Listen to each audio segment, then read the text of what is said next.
Terima kasih Sahi. Seramai 36,385 orang di negeri ini mendaftar untuk menduduki peperiksaan sijil pelajaran Malaysia SPM 2021 yang diadakan serentak di seluruh negara bermula hari ini hingga 20 Mac depan.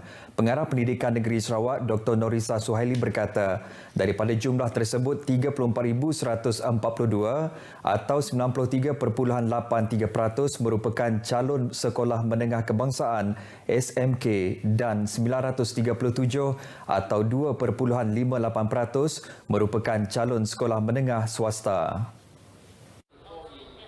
Manakala 316 merupakan calon sekolah di bawah agensi lain selain Kementerian Pendidikan Malaysia KPM, 26 calon sekolah menengah agama rakyat dan 964 lagi calon persendirian. Jelasnya, calon-calon berkenaan sedang menduduki peperiksaan itu di 257 pusat peperiksaan iaitu 186 pusat di SMK, 6 pusat di sekolah agensi lain selain KPM, 13 pusat di sekolah menengah swasta, 1 pusat di sekolah menengah agama rakyat dan 48 pusat persendirian di seluruh Sarawak.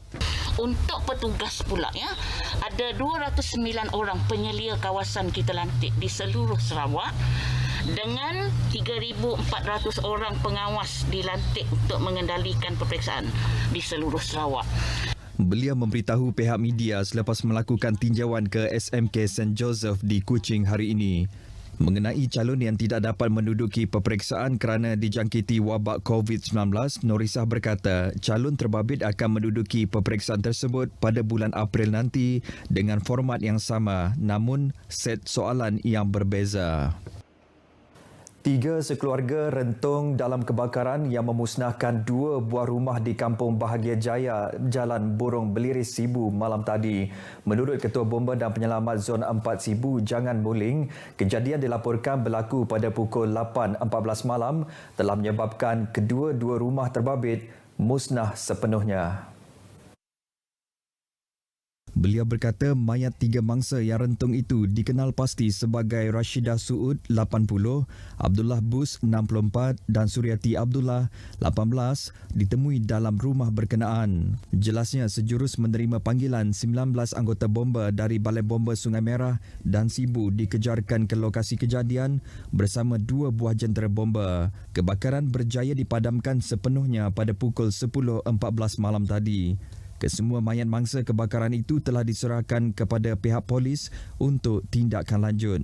Punca kebakaran dan jumlah kerugian masih dalam siasatan. Baik, dalam perkembangan berkaitan, Jabatan Bomba dan Penyelamat Malaysia JBPM Sarawak sedang menjalankan siasatan terperinci untuk mengenal pasti punca kebakaran yang menyebabkan 3 orang maut di Kampung Bahagia Jaya, Jalan Burung Beliris Sibu malam tadi. Ketua Bomba dan Penyelamat Zon 4 Sibu, Jangan Muling berkata, pasukan penyiasat bomba bersama seekor anjing dari unit K9 tiba di Sibu pagi tadi bagi membantu pasukan penyiasat di lokasi kejadian. Ujarnya setakat ini punca kebakaran masih belum dikenal pasti, namun pihaknya membuat siasatan dari pelbagai sudut termasuk unsur khianat. Berdasarkan kepada maklumat yang kita dapat nanti, kita akan bekerjasama dengan pihak PDRM untuk sekiranya ada untuk siasatan selanjutnya. Okay. So, buat masa ini kita masih lagi buat siasatan. Beliau ditemui pemberita di lokasi kejadian itu pagi tadi. Sementara itu, Jangan juga memberitahu mayat mangsa ditemukan saling berdekatan di bahagian ruang tamu dan dapur rumah. Dalam kebakaran tersebut, Suryati Abdullah 18 tahun, Abdullah Bus 64 tahun dan Rasidah Suud 80 tahun ditemukan rentung dalam kebakaran yang memusnahkan 2 buah rumah. Rata-rata ahli keluarga mangsa yang ditemui masih terkejut dengan insiden menimpa ahli keluarga mereka itu. Pulang kerja, silap call madah rumah Angus. Silap madah dari depan pintu utama yang Angus.